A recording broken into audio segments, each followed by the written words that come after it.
let's set up the integral.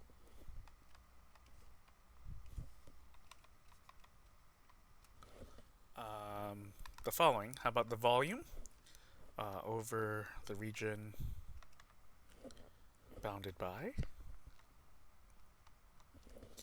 the hemisphere or half sphere? So z is equal to root 4 minus x squared minus y squared.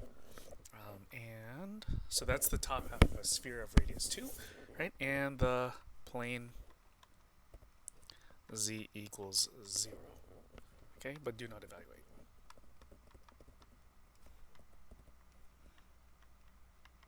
Not that we couldn't evaluate, we're just saving a little bit of time here.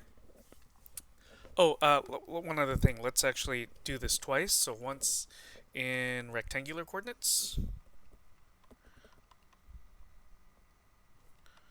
So that is once thinking about x's and y's and z's. And then we'll also do this once in cylindrical coordinates.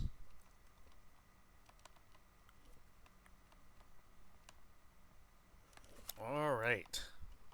Well, I guess we could draw a little bit of a picture, right? So there's a circle here of radius 2, and then circle again, sort of in this z direction. So now if we're going to set this up as an integral in rectangular coordinates, what I'd like to do is suggest we draw some integral signs spaced apart from each other so that we actually have some room to write endpoints of integration on it. We'll integrate the function 1. Of course, instead of volume in the question, if we had just been given some function, we would just list that instead. So you can, the function doesn't have to be 1, the constant function 1. And then let's go with this order, dz, dy, dx. So we should talk about what z goes from and to. Well, let's see, z starts at 0 and ends on the hemisphere. So how about 0 all the way up to root 4 minus x squared minus y squared.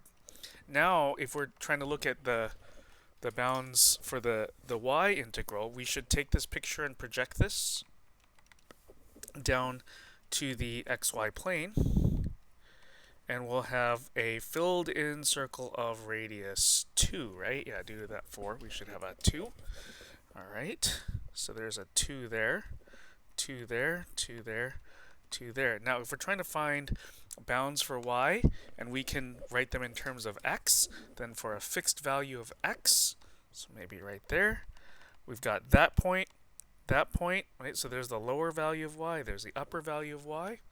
And if you solve for y, and x squared plus y squared is equal to 2 squared, then the lower value here would be, what, negative root 4 minus x squared, and the upper value would be root 4 minus x squared.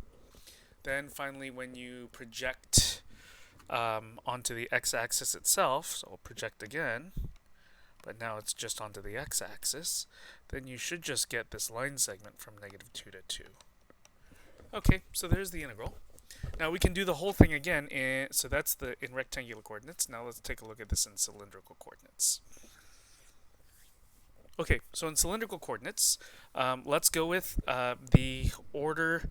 So the dv is going to turn into r times, not just a dr d theta, but let's get the z done first. dz, dr, d theta.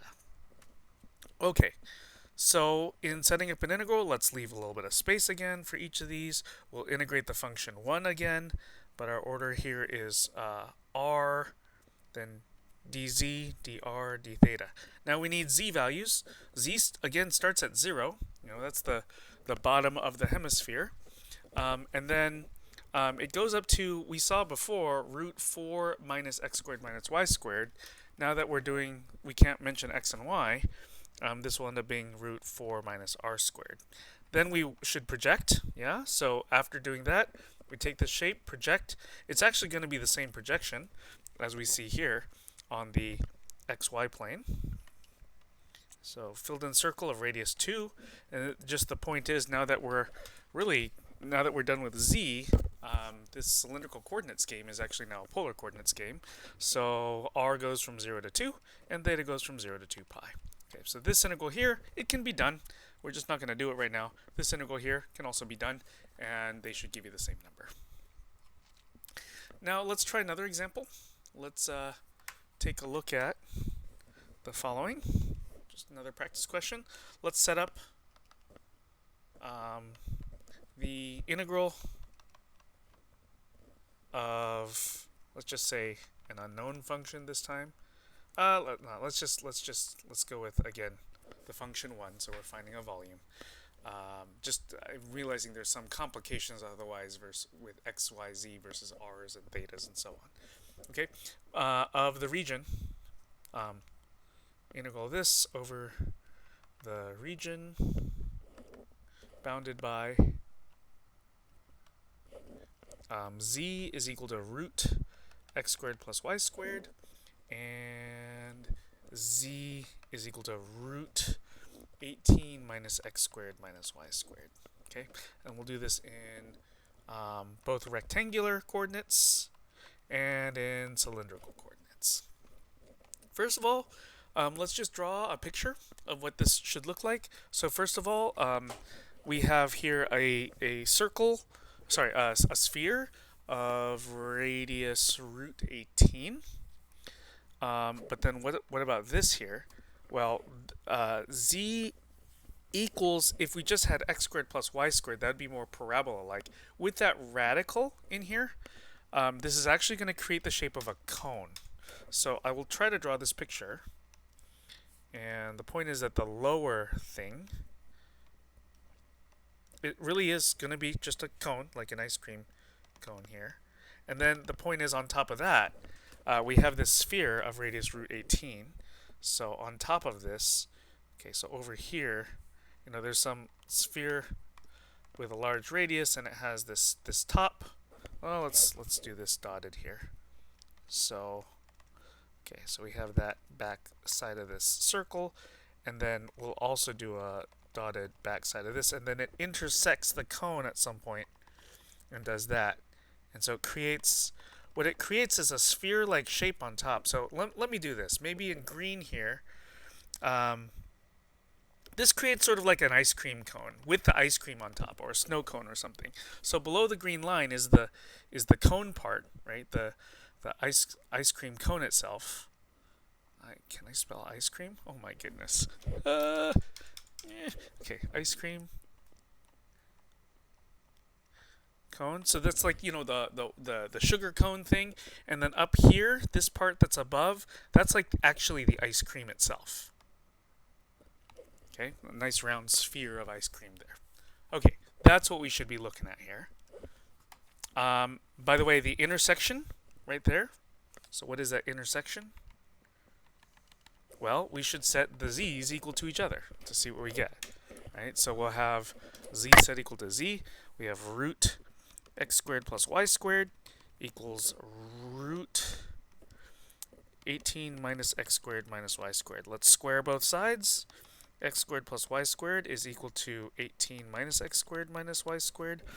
Add x squared to both sides, add y squared to both sides. We have 2x squared plus 2y squared is equal to 18, and then divide both sides by 2. And distribute that, yeah, so x squared plus y squared is equal to 9, or 3 squared. The point is, this, right where the ice cream itself meets the top rim of the cone, that is a circle of radius 3.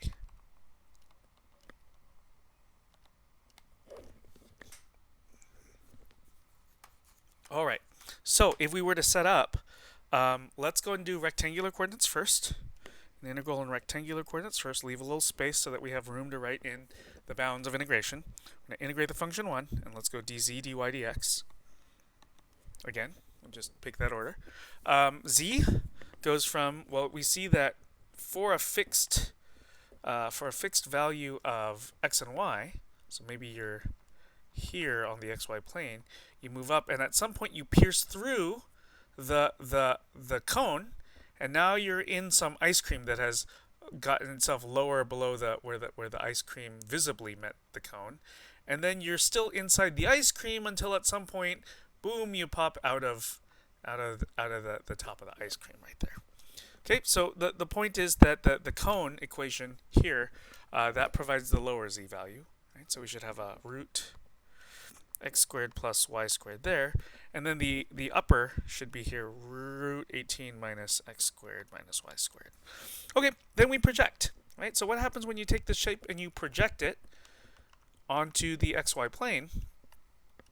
Here's where you should stare at this object and think about all the points that are part of this, both the cone and the ice cream, end up getting squished down into the xy plane. So we're just looking for sort of, so to speak, the union of all the points, or the shadow that's cast, and that is made by, its widest.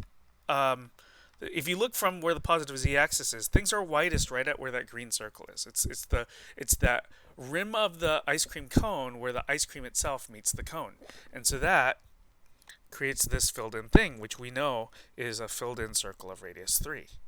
Yeah. So then we can put here for the bounds for y, we should have a negative root 9 minus x squared, and then a positive root 9 minus x squared. And then when we project in the x direction, we see that this should go from negative 3 to 3. Okay, point is we can do the same thing again in cylindrical. So if we integrate 1, and there's going to be that extra r due to the dv having an r in it, but otherwise let's go with the order dz, dr, d theta. So then z bounds, well, we can basically copy the z bounds we see here.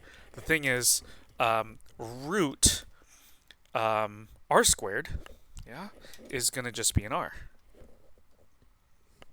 Whereas over here, this is root 18 minus, well, really r squared, right? So root 18 minus r squared.